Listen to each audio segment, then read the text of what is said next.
Құрметті менің көрермендерім, мен сіздерге бүгін қуырдақ жасағанды көрсетейін. Өзім әрқашан видеосын жасаймын.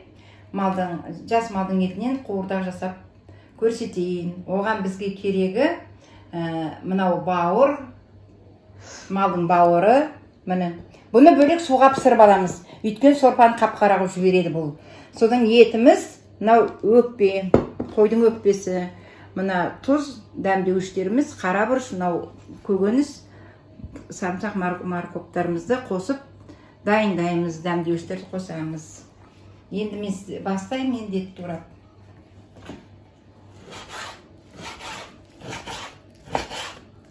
Өте дәмді болады. Мен қазақша қуырдақ дейді ғой. Сол қуырдағымыз қазақша.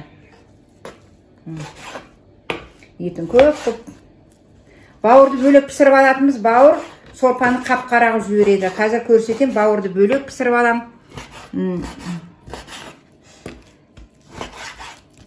Картошкамен ғана дайындалатын зат. Енді өкпеге кірісеміз. Өкпемізді тураймыз. Өкпені етпен бірге қуыра береміз. Жеңіл ғой, өкпе тез пісады. Қуырдақтың ең дәмді жері өкпе, бауырмен жасаған ғой. Сонда дәмді болады.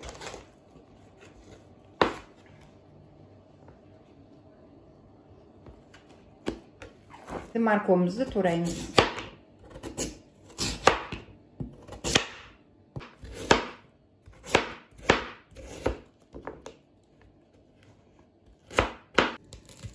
Енді сарымсағымызды турап аламыз.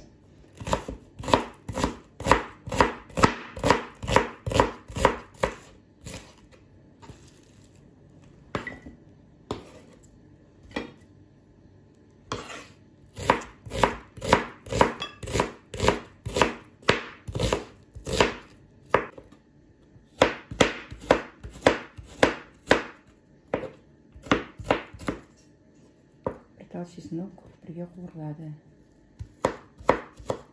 Майымызды құйып, қазанға етімізді қуырамыз.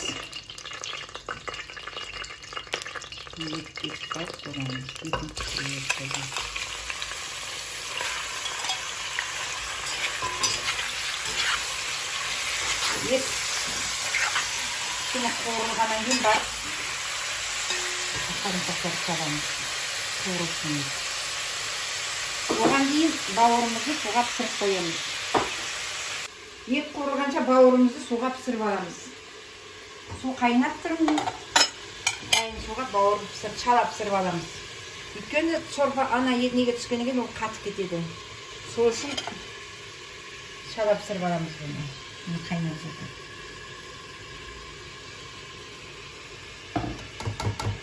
Тұз саламыз, бұл қайнай береді.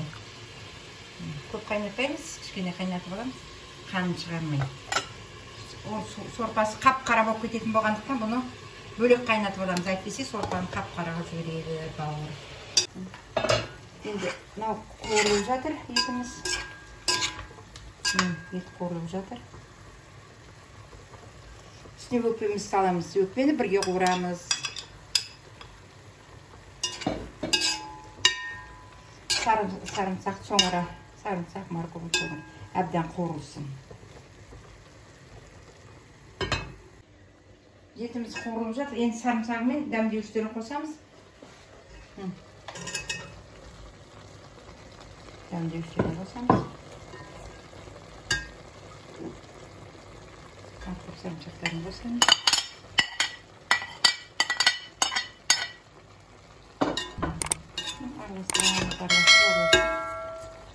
Тағы да жарты сағатқа қоямыз әбден қуырылғанша.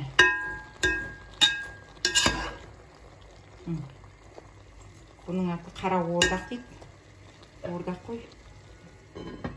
Аузы ашып тұру керек. Енді осы арада бауырымыз пісқан шығар, бауыр түсіріп алайық. Міне бауырды жеке пісіріп түсіріп аламыз. Ол шала пісу керек. Бауырды. Оны ең картошкадан кейін бетіне саламыз. Міне суы қап-қара болады. Суы қап-қара болады да, оны бөлек төгіп тастаймыз. Әйтпесе қуырдақты қап-қара қылып жібереді бұл. Бұл суығанша тұра бұлай. Енді дәмдеуіштеріміз қосамыз, тұзын қосамыз үстіне.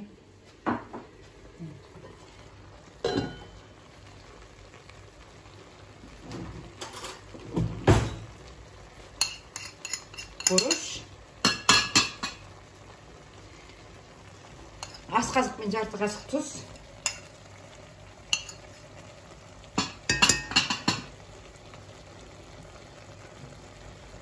Мынау менің укроптың жапырақтары ғой.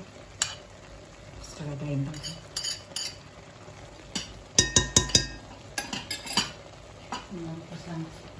Дәмдеуіштеріміз қосып.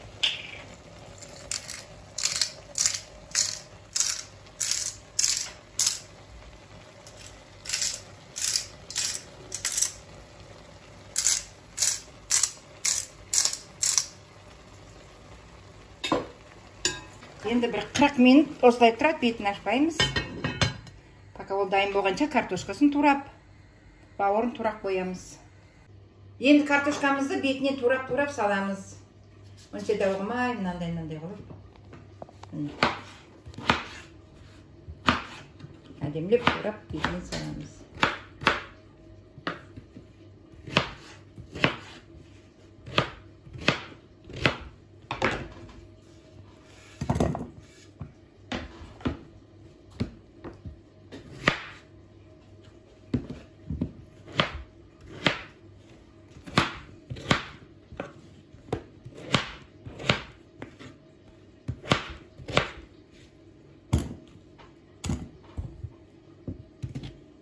Картошканы саламыз бетіне. Картошканы саламыз. Мінекей қуырдақтың бетіне. Араластырып қоямыз. Қуырдағымыз пісіп жатыр.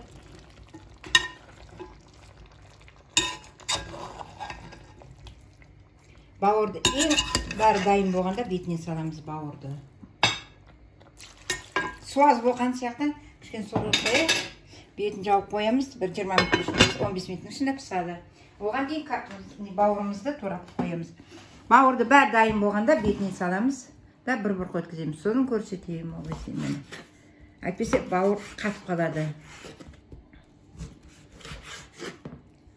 Бауыр жұмсақ болып пісу керек қой. 20 минутымыз өтті. Енді бауырды саламыз үстінен. Мамыз пісіп қал, 20 минут өтті, бауырды саламыз да, бауыр шала пісіп тұрған бауырды. Бұны көп ұстамаймыз, араластырып. Түсіріп аламыз мұны. Бауыр әбден дайын болып тұрған ол. Ол тамағымыз дайын. 3 минут қоямыз да, түсіріп ала береміз. Мін асымызды түсіріп алдық. Мен осы рецептпен постоянно жасаймын. Менің қуырдағым балаларыма, немерелеріме бәріне ұнайды. Астарыңыз дәмді болсын.